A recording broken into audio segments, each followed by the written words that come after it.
एक है काशी का वास और दूसरा है शिव महापुराण की कथा, भगवान शंकर की पवित्र कथा।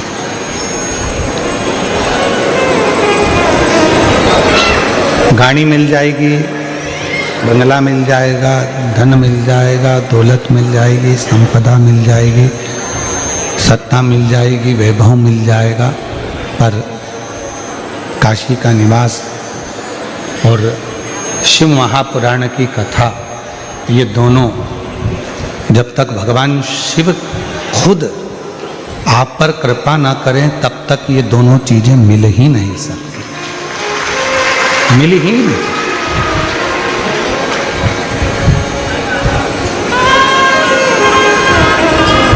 अब आप कितने किस्मत वाले हैं, कितने भाग्यशाली हैं, कितने आप पर भगवान की कृपा है, करुणा है, दया है कि आपको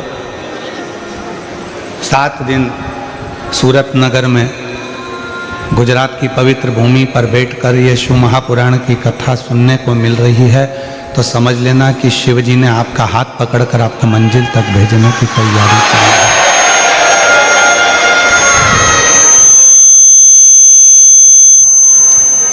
ये शिव की कृपा से, भगवान शंकर की करुणा से, उनकी उदारता से ही प्राप्त हुआ है। ये शिव कृपा ना करे तो तब कोई, भगवान शंकर अगर करुणा ना करें, कृपा ना करें तो कोई शिव कथा तक और काशी तक नहीं पहुंच सकता।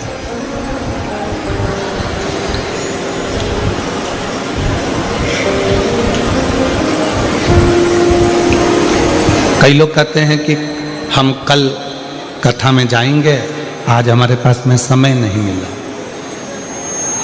फिर कोई कहता है कि हम कल पहुंचेंगे, कल आएंगे, कल कथा में जाएंगे, कल हमारे पास में समय रहेगा तो हम कथा श्रवण करेंगे, कथा में पहुंच जाएंगे। शंभु शंभु, कथा में जाएंगे, कथा श्रवण करेंगे कल। और यहाँ शिव महापुराण की कथा कर रही है कल नहीं, आज का ऐसा कोई पल व्यर्थ मत जाने दो जिस पल में आप मुख से श्री शिवाय नमस्तुभ्यम ना कहें।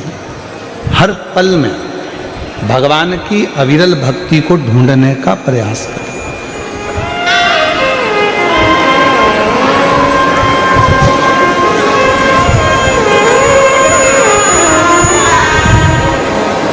प्रत्येक पल में भगवान को खोजने का प्रयास करो, प्रत्येक पल में भगवान को पाने का प्रयास करो, प्रत्येक पल में शिव को प्राप्त करने का प्रयास करो। प्रत्येक पल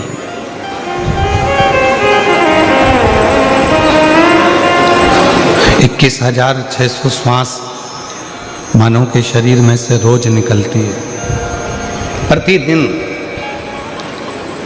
और 21,600 श्वास में से ऐसी कोई श्वास जिस श्वास में आप भगवान का भजन कर लेते हो तो समझना कि आपकी जिंदगी सार्थक हो गई।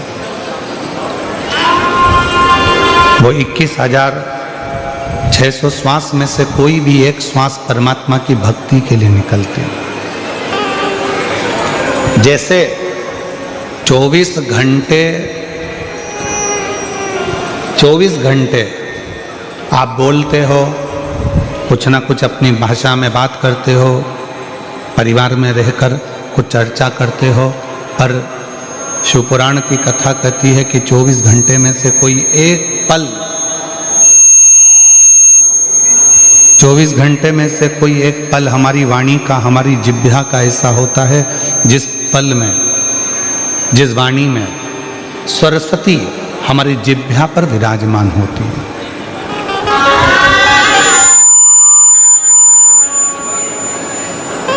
अब वो पल ना तो आपको मालूम है ना हमको मालूम है, उस पल का स्मरण ना आपको है ना हमको है कि वो कौन सा पल है जिस पल में सरस्वती मैया हमारी जिह्वा पर आकर बैठती है और जिह्वा पर बैठकर हम जो बोलते हैं वो पूर्ण होता है। ना हमको मालूम ना आपको मालूम। तो फिर शिवपुराण कहती है कि जब आपको ये नहीं मालूम कि सरस्वती किस समय पर आपकी जिह्वा पर आकर बैठेगी, कब वो बोलेगी, आपकी जिह्वा पर कब सरस्वती माता आकर बैठ जाएगी और उसकी वाणी सिद्ध हो जाएगी। तो शिव पुराण की कथा कहती है कि दिन भर में परमात्मा का नाम तो लो मना नहीं है, पर सबके लिए अच्छा बोलने का प्रयास करो। हो सकता है आपके बोलने से किसी का घर अच्छा हो जाए, किसी का परिवार अच्छा हो।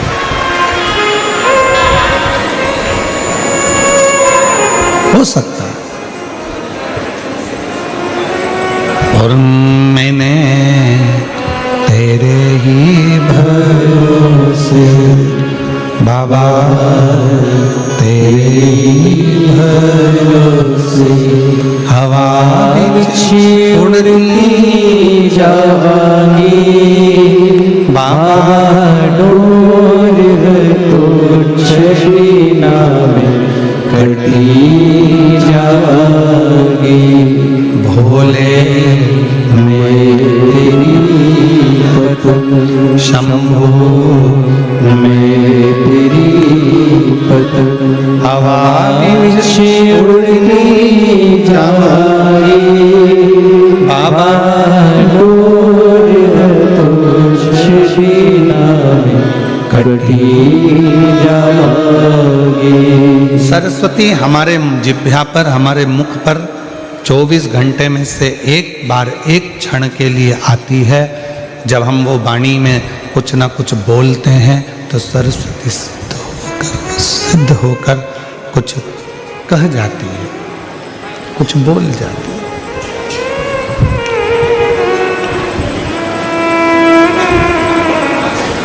अब कब वो सरस्वती आएगी, कब वो वाणी निकलेगी, कब वो सरस्वती प्रकट होगी, कब वो वाणी निकलेगी, कब सिद्ध होगी।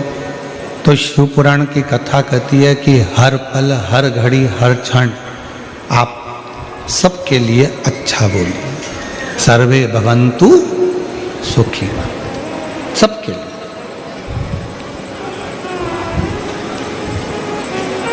कोई जरूरी नहीं है कि आप किसी से पूछोगे कि तुम कैसे हो। अपने वाले से पूछोगे कि तुम सब कैसे हो, दूसरे से भी तो पूछ सकते हो कि तुम सब कैसे हो।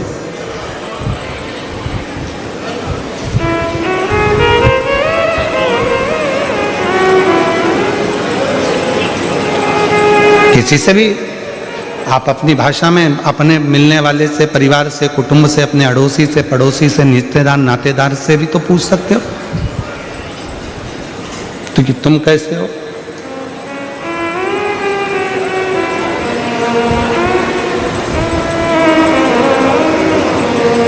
गुजराती भाषा में कहते हैं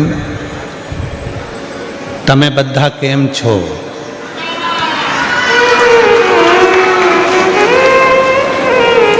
कोई जरूरी नहीं है कि हम हमारे परिवार वालों से पूछेंगे कि तुम कैसे हो। अपने पड़ोस को, अपने अड़ोस में रहने वाले, अपने पड़ोस में रहने वाले, अपने कोई मोहल्ले में, कॉलोनी में, सोसाइटी में रहता है, उसको आपकी दवा आप मत दो, उसको धन, आप उसको पैसा भी मत दो, नहीं चाहिए, परंतु इतनी प्रेम की वाणी तो बोल सकते हो ना कि तुम कैसे हो।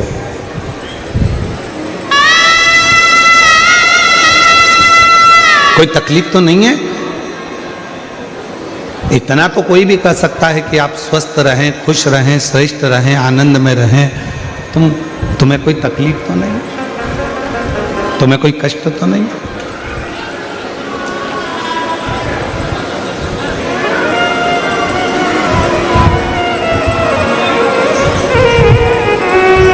चिल्ला चिल्ला कर लोग कहते हैं विश्व का कल्याण, धर्म की, अधर्म का, प्राणियों में विश्व का कल्याण। अब आप कह रहे हो कि विश्व का कल्याण हो, तुम तुम्हारे पड़ोसी का कल्याण नहीं कर पा रहे।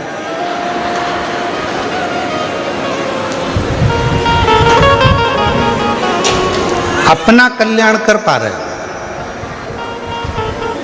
केवल अपना। अब इस कथा में ही देख लो ना, तुम दूसरी जगह तो जाने दो। खुद की पत्नी होगी, चल आगे बैठ, आगे बैठ, आगे बैठ, आगे बैठ, और पड़ोस वाली बेचारी बूढ़ी माँ हाथ जोड़ कर कह रही है छोरा मुझे आगे बिठा दे, कहाँ व्यवस्था करूं, कैसे व्यवस्था करूं? नहीं है व्यवस्था, जाओ। अब चिल्ला चिल्ला कर रहे हैं विश्व का कल्याण हो, और जब विश्व के कल्याण की बात आती है तो सबसे पहले व्यक्ति अपना कल्याण देखता है, क्या अपना हो रहा है कि नहीं हो रहा है, अपने को लाभ मिल रहा है कि नहीं मिल रहा, अपने को फायदा मिल रहा है कि नहीं मिल रहा, पहले वो देख। पर 33 कोटि देवता में केवल एक देव अधिदेव महादेव ऐसे हैं जो विश्व कल्याण की कामना करते हैं। उन्होंने जहर पिया, अमृत दिया, अमृत देवताओं को दिया और खुद जहर पिया। पार्वती मैया ने पूछा था कि यह जहर पीना जरूरी है?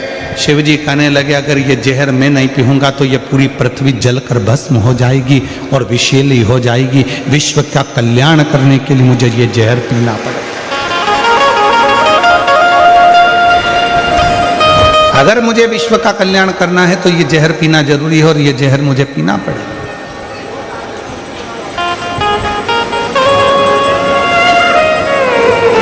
और इसको मुझे पीना है।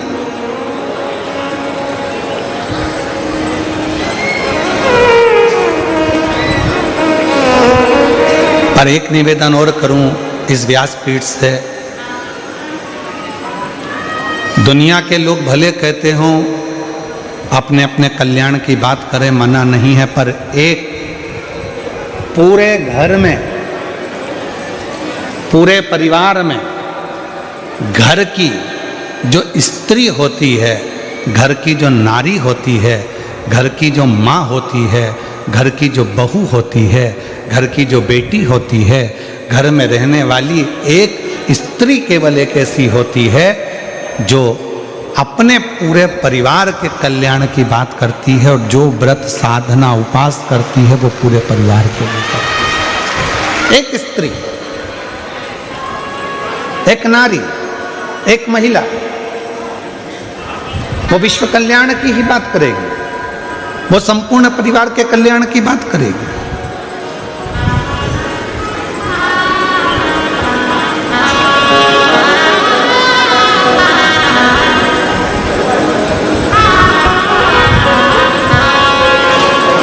और शंभु शरणे पड़ी मांगू घड़ी रे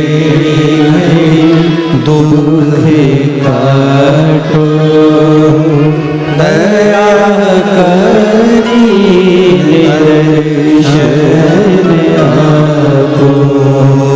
शंभु शरणे पड़ी मांगू घड़ी रे दुख काटो दया करी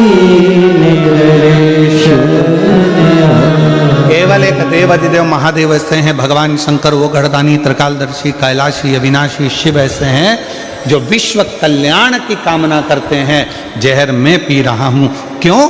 पूरा विश्व आराम से जिंदगी जी सके, इन सबको अमृत प्राप्त हो सके। गले में सर्प मैं धारण कर रहा हूं क्योंकि दुनिया के लोग इस सर्प को अपने घर में नहीं रख सकते। गंगा मैं धारण कर रहा हूं क्योंकि ये दुनिया के लोग इस गंगा को पहचान नहीं पाएंगे, इसलिए इसको अपने मस्तक पर रखना जरूरी है।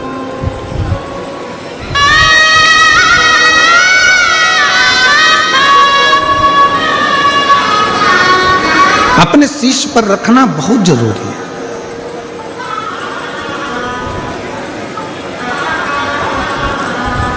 और किसका उद्धार मेरे शंकर भगवान ने नहीं करा? जरा विचार करिएगा। एक बड़ी सुंदर कथा शिव पुराण में आती है गजासुर की। गजासुर की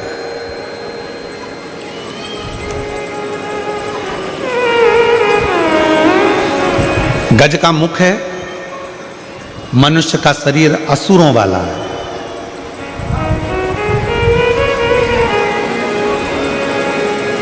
और एक बार उसके मन में आ गया था कि शिव की आराधना के सिवा कोई सार तत्व दुनिया का नहीं है, तो उसने असुर होने के बाद भी भगवान शंकर की आराधना करी, शिव की साधना करी, शिव साधना में डूबा वो। भगवान शंकर की आराधना में डूबा वो गजासुर।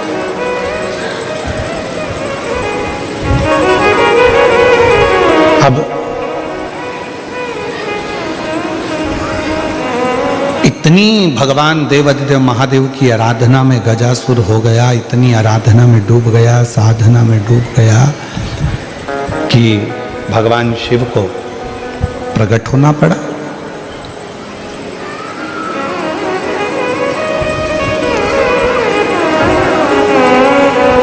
कितना सुंदर कहा है किसी ने, स्कंद पुराण में वर्णन मिलता है कि किसी भी देवता को अगर प्रसन्न करना है, भगवान नारायण को प्रसन्न करना है, ब्रह्मा जी को प्रसन्न करना है, इंद्र को प्रसन्न करना है, तो बहुत तप साधना व्रत करना पड़ेगा, तब जाकर भगवान ब्रह्मा, विष्णु, इंद्र, गरुण, वरुण, अरुण, ये सब बहुत तप साधना के बाद प्रकट होते हैं।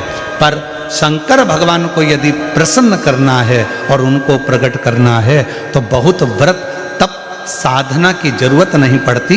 केवल एक लोटा जल शिव के मंदिर में लेकर जाना प्रारंभ कर दो, शिव प्रकट हो जाते हैं और प्रसन्न हो। शिव प्रकट भी होते हैं, प्रसन्न भी होते हैं। इसलिए सारी समस्या का हल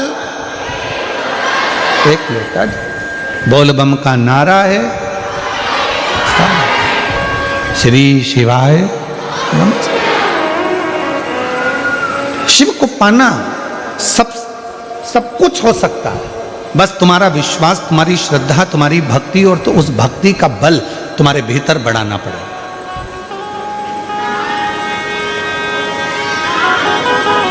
तुम्हारा बच्चा स्कूल में पढ़ता है? अरे जम के तो बोलो, पढ़ता है? ठीक है। उसके दोस्त भी स्कूल में पढ़ते हैं? जो स्कूल में पढ़ने वाले बच्चे हैं वो उसके दोस्त होंगे, वो भी स्कूल में पढ़ते हैं। अब तुम्हारे बच्चे के नंबर मान लो कम आए और उसके दोस्त के नंबर ज़्यादा आ गए, तो इसमें गलती किसकी है? टीचर की, प्रिंसिपल की, स्कूल की, कि तुम्हारे बच्चे की? अपने बच्चे की गलती है। क्यों?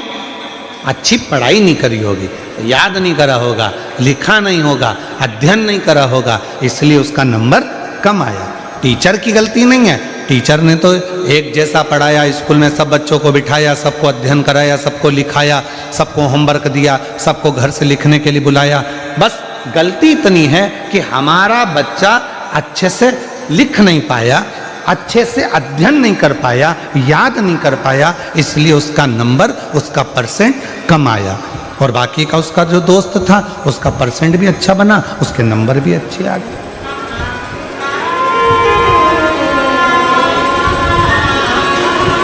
अब टीचर को तो आप दोष नहीं दे सकते, स्कूल को तो आप दोष नहीं दे सकते, प्रिंसिपल को आप दोष नहीं दे सकते। गलती बच्चे की है कि अच्छे से अध्ययन नहीं करा। परसेंट कब अच्छे नहीं आते? जब वो अच्छे से पढ़ता नहीं है, ध्यान नहीं देता है, अध्ययन नहीं करता, इसलिए उसका परसेंट घट जाता है। बस ये बच्चे की कथा नहीं, ये अपनी कथा है।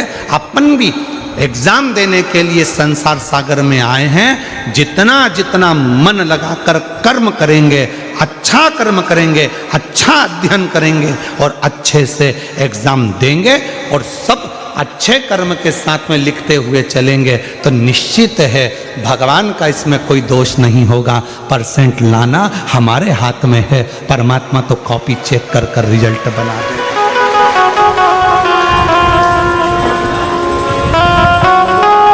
परमात्मा तो कॉपी चेक करेगा, रिजल्ट बना देगा। उसमें दोष के बक्से नहीं चल रहा, उसमें दोष उस टीचर का या प्रिंसिपल का नहीं है, उसमें दोष हमारा।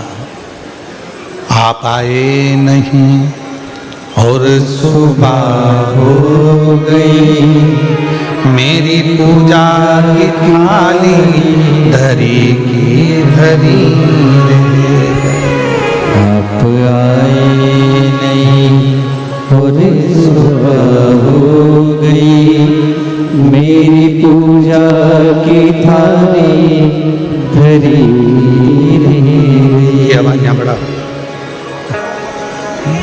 रिटर्न में लगा। आप आए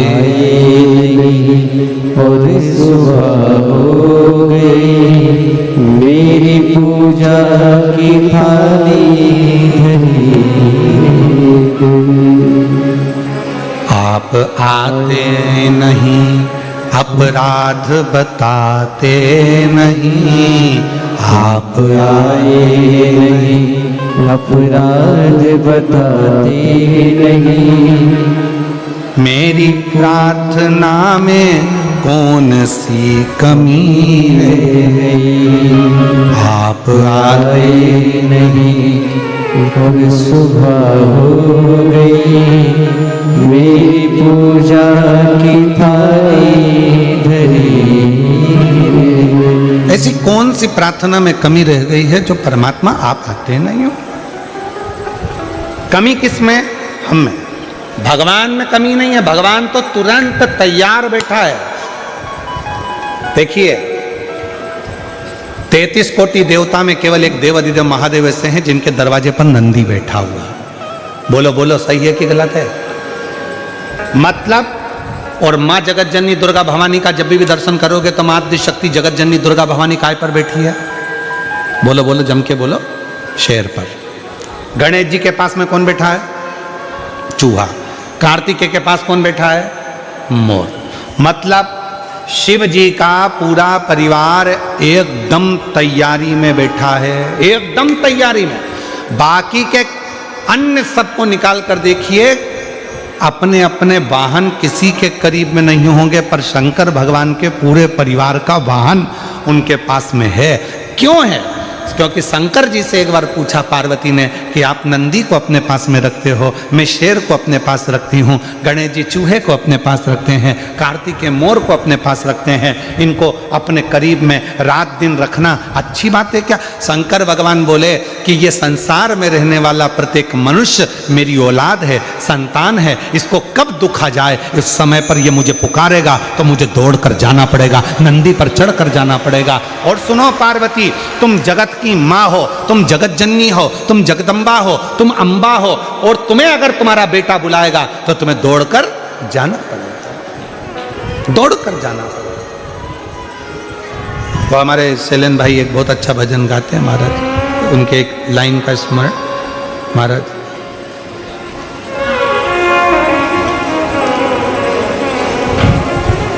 बेटा जो बुलाए माँ को, हो मैया जी के चरणों में टिकाना चाहिए, बेटा जो बुलाए माँ को आना चाहिए। हो बेटा जो बुलाए माँ को आना चाहिए।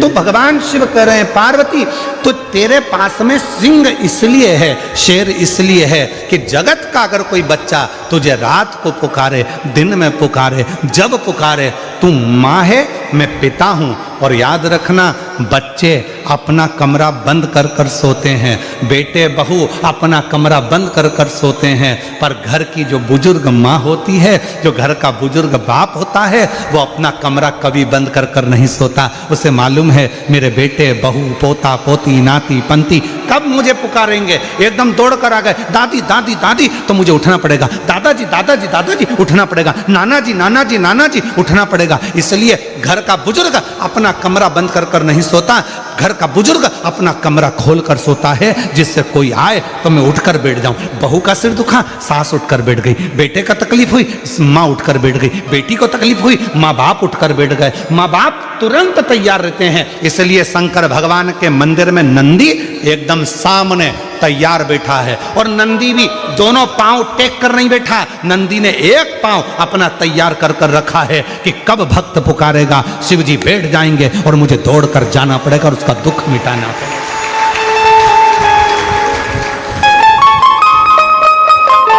बेटा जो बुलाए माँ को आना चाहिए। हो बेटा जो बुलाए माँ को आना चाहिए। हो मैया जी के चरणों में ठिकाना चाहिए।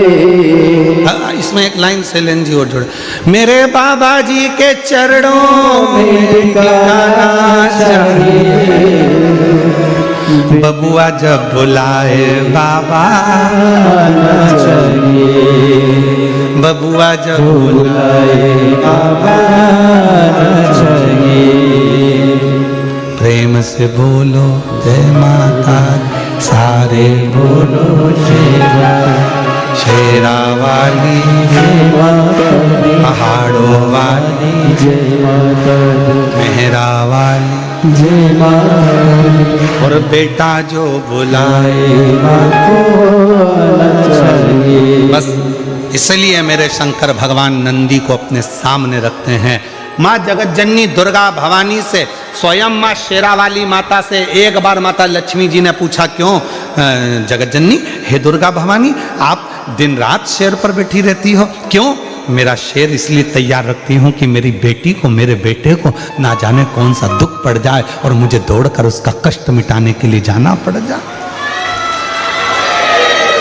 दौड़कर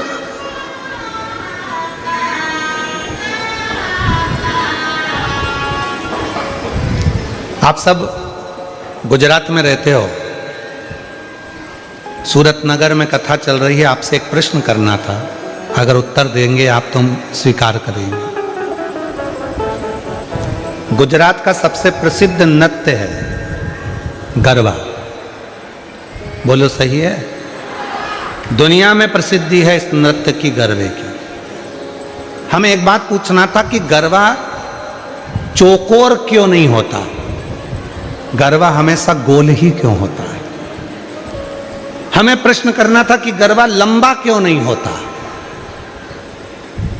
गरबा आड़ा टेढ़ा क्यों नहीं होता, गरबा 6 षडक्रति का क्यों नहीं होता। गरबा हमेशा, चाहे कितनी बड़ी भी फील्ड हो, कितना भी बड़ा भी ग्राउंड हो, पर गरबा हमेशा गोल क्यों होता है? हमें केवल एक प्रश्न का उत्तर मेरे गुजराती भाई बहनों से चाहिए, और उत्तर दें तो अच्छी बात है कि गरबा गोल क्यों होता है। और आप लोग तो करते रहे हो, और बेटा जो बुलाए माँ को आना चाहिए। अब आप लोगों में से कितने लोग गरबे में गए, जरा हाथ उठाओ जरा। नवरात्रि में गरबे में कौन कौन जाता है? सब जाते हो? धरो धरो धरो, रख लो तुम तो, रख लो। चलो तो अब तुम लोग जाते हो तो उत्तर जरा दीजिएगा कि गरबे में गोल क्यों घूमा जाता है, कारण क्या है? महाराज, चौकोर में एक सिरा खत्म हो सकता है, लंबाई में एक सिरा खत्म हो सकता है, षडाकृति में एक सिरा खत्म हो सकता है, पर गोल आकृति में कोई सिरा खत्म नहीं होता। मतलब आस लगी रहती है कि मेरी जगत जननी जगदम्बा आएगी जरूर और मेरा दुखड़ा मिटाएगी। एक आस, और वो आस कभी जिंदगी में खत्म नहीं होना चाहिए।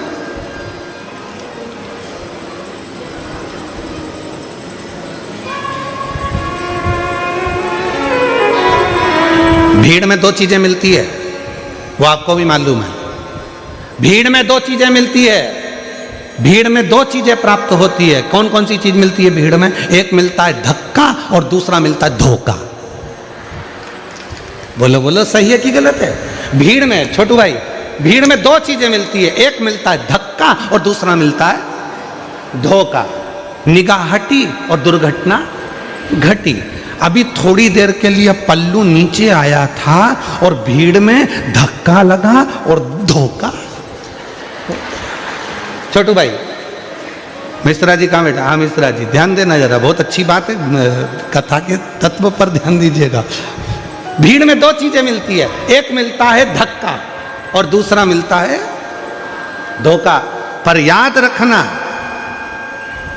दुनिया की भीड़ में धक्का भी मिलेगा और धोखा भी मिलेगा, पर जब धर्म की भीड़ होती है तो उसमें धक्का मिल सकता है पर धोखा कभी नहीं मिल सकता। उसमें शिव तत्व प्रदान जरूर करता, प्रदान कर। कई कई माताएं कहती है गुरुजी हमारे देखो इतनी भीड़ थी, हमारी गले की चेन चली गई। अच्छा ईमानदारी से बोलो, जो नौकरी करने वाले हैं उनका प्रमोशन हो गया, तुम कथा सुनते सुनते पीछे से आगे आके बैठ गए, तुम्हारा प्रमोशन हो गया, पर चोट्टे का आज तक प्रमोशन नहीं हुआ। वो चोट्टा की चोट्टा ही रिया, उसका प्रमोशन नहीं हुआ। जिसकी चेन गई उसकी 2 तोले की ज्यादा बन गई, भगवान ने बनवा दी। मेहनत करी उसने कि अब गई, क्या करूं, रिपोर्ट भी करी मैंने, ये भी करा मैंने, वो भी करा, पर उसकी चेन भगवान ने कहीं ना कहीं मेहनत करके 2 तोले की ज्यादा बनवा दी, कृपा कर दी। पर जो चोट्टा था, चोट्टाई करते करते उसकी पूरी जिंदगी निकल गई, फिर भी वो चोट्टा की चोट्टा ही रिया, उसका प्रमोशन नहीं हो पाया, वो चोट्टा की चोट्टा ही। क्यों? क्योंकि उसने जिंदगी में सबको धोखा दिया है, और धोखा देने वाला कभी खुशी की जिंदगी नहीं जी सकता, वो दुख की ही जिंदगी जीता। याद रखना, भीड़ में 2 चीजें ज्यादा मिलती हैं। पहले नंबर पर मिलता है धक्का और दूसरे नंबर पर मिलता है धोखा। दुनिया की भीड़ में चलोगे तो एक ना एक दिन धक्का भी मिलेगा और धोखा भी मिलेगा, इसलिए सावधान सावधान। मेरे गुजराती बहन भाई, मेरे सूरत की जीजियों, सूरत के जी जाओ,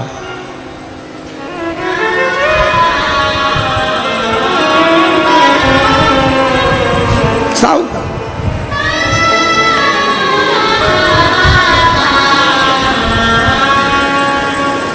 थोड़ा समझ, धर्म में धक्का मिल सकता है पर धोखा नहीं मिलता। शिव जी को जल चढ़ाने वाला को कभी धोखा नहीं मिल सकता। श्री शिवाय नमस्तुभ्यम जपने वाले को कभी धोखा नहीं मिल सकता। शंकर भगवान के मंदिर में झाड़ू पोछा करने वाले को कभी धोखा नहीं मिल सकता। और जिसने धोखा दिया है, एक ना एक दिन उसको रोते रोते तुम्हारे चरणों में आकर पांव पकड़ना ही पड़ेगा। अगर शिव भक्त के साथ धोखा किया, शंकर के भक्त के साथ अगर धोखा हुआ है, तो फिर एक ना एक दिन तुम उसको चरण पकड़ेगा।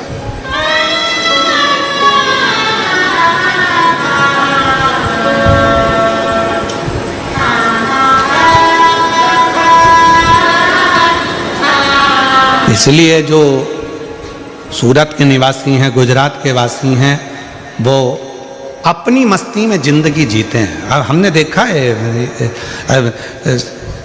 यहाँ गरबा करने वाली मेरी बहनों को, मेरी बेटियों को, मेरे बेटाओं को, मेरी जीजियों को, मेरे जीजाओं को भी हमने देखा। वो गरबा पास वाला कैसा कर रहा है उनको मतलब नहीं, वो तो अपना, वो अपनी मस्ती में जीते हैं।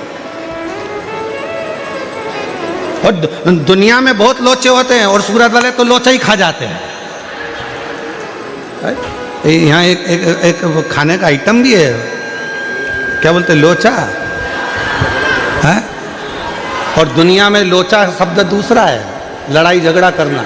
अच्छे लोचे में फंसाया। अब तो सोचो जरा, गुजरात वाले कितने भारी होंगे। यहाँ लोचे तो निपटा जाते हैं। आ जा, यहाँ कोई लोचा वोचा यहाँ फालतू का चलता नहीं, या तो अपन निपटा निपटू के बैठा।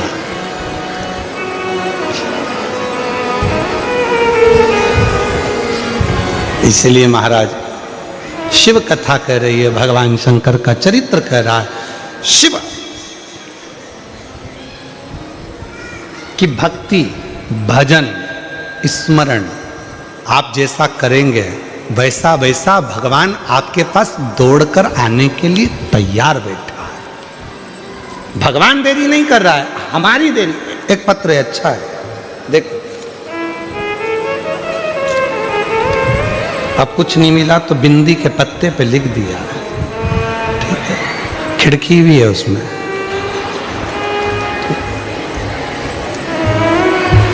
अच्छा है वो तो बिंदी नहीं भेजी, नहीं तो कह देती भैया भाभी को दे देना। हमारी तरफ से संक्रांति चल रही है तो वो संक्रांति में, वो मकर संक्रांति के दिन वो 14 आइटम बंटते हैं ना, तो उसमें वो लिख के भेज देती 14 बिंदी है, हमारी भाभी को दे देना मकर संक्रांति का गिफ्ट। अब उन्होंने पत्र में लिखा,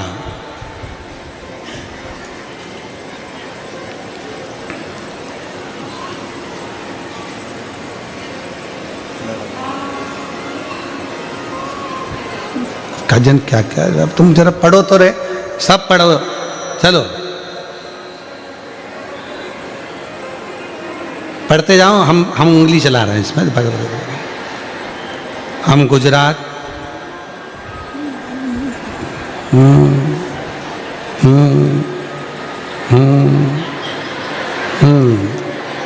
ठीक है। एक समझ में आ गया, गीता बेन और चेतना बेन और मीना बेन और पुष्पा बेन, ओ भाई इतनी बेन, गजब। मेरा मोबाइल नंबर ये है, 4 बेन नंबर 1। मैं अगली साल सूरत कथा में आई थी। हाँ, हम सब ने हमारे बच्चों की शादी के लिए जो कथा सूरत में हुई थी वहाँ पर प्रणाम कर कर बाबा से विनती करी थी।